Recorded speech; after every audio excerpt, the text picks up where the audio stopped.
अभी एक मूवी आया है 120 बहादुर, जो चाइना के सामने हमारा वॉर हुआ था रेजांगला में 1962, जिसमें हमारे 120 वीर योद्धाओं ने चाइनीज के 1300 या 1400 सैनिकों को मौत के घाट उतार दिया था, जो चाइनीज के लिए, चीनाओं के लिए ये अविश्वसनीय था।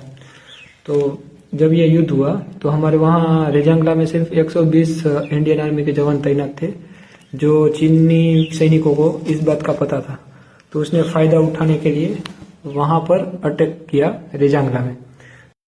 फिर मेजर सैतान सिंह ने चुशुल में ब्रिगेडियर साहब को कॉल किया और यहाँ की पूरी डिटेल दिया कि चाइनीज लोग हमारे पे रेजांगला में अटैक कर रहे हैं।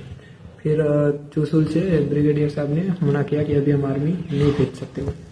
तब उनको पीछे हटने के लिए कहा कि आप अपनी 120 सैनिकों के साथ पीछे आ जाइए, त्रिशूल से हम सपोर्ट देंगे और वहाँ से आगे नहीं बढ़ने देंगे। तब मेजर सैतान सिंह ने साफ साफ मना कर दिया कि हाँ, मैं यहाँ से पीछे नहीं हटूंगा, चाहे मेरी मौत हो जाए। फिर 120 हमारे वीर सैनिकों ने भी वहाँ से पीछे हटने के लिए मना किया। 120 जवानों की 3 टुकड़ियां बनाई, 40-40-40 करके, और सभी को रेजांगला की सभी पोस्ट पे तैनात कर दिया, जिसकी कमांड कर रहे थे मेजर सैतान सिंह। तो चाइनीज लोगों ने ये सोचा कि जब तूफान आएगा, मतलब कि बर्फ गिरेगा ऊपर, तब हम इस पे अटैक करेंगे तो इनको पता नहीं चलेगा। बट मेजर सैतान सिंह को भी इस बात का पता था कि चाइनीज इस चीज का फायदा उठाएंगे, तो वो भी अलर्ट थे। फिर जब चाइनीज 1300-1400 जवानों ने अटैक किया चाइनीज आर्मी ने, और फिर जो युद्ध हुआ उसमें हमारे 120 बहादुर योद्धाओं ने चाइनीजों को काट के फेंक दिया था।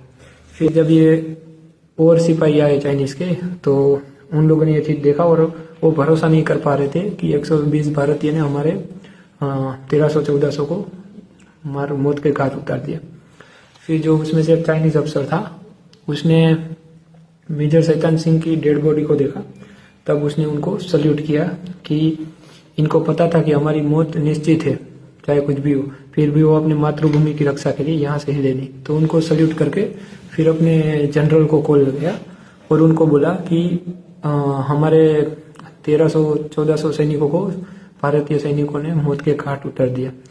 तो इस बात को चाइनीज जनरल अपनी पेट में पचा नहीं पाया, तो उसने इनको बोला कि अपने जितने भी सिपाही है डेड बॉडी, उनको सबको लेकर आ जाओ और पूरा सबूत उधर से मिटा दो कि यहाँ कोई युद्ध हुआ था, क्योंकि पूरी दुनिया के सामने ये भारत की जीत थी। और ये जनरल को पता था कि अगर ये न्यूज़ फैल गई तो हमारे कंट्री का नाम डूबेगा। और फिर ये जब 3 मंथ के बाद जब बर्फ पिघली, तब हमारे भारतीय सैनिकों की डेड बॉडी मिली। तब पूरा दुनिया के सामने पता चल गया कि रेजांगला वॉर हुआ था और उसमें सिर्फ 120 भारतीय सैनिकों ने 1400 चीनियों को मौत के घाट उतारा। और फिर ये भी पूरी दुनिया में हिस्ट्री पता चल गई। जय हिंद, जय भारत।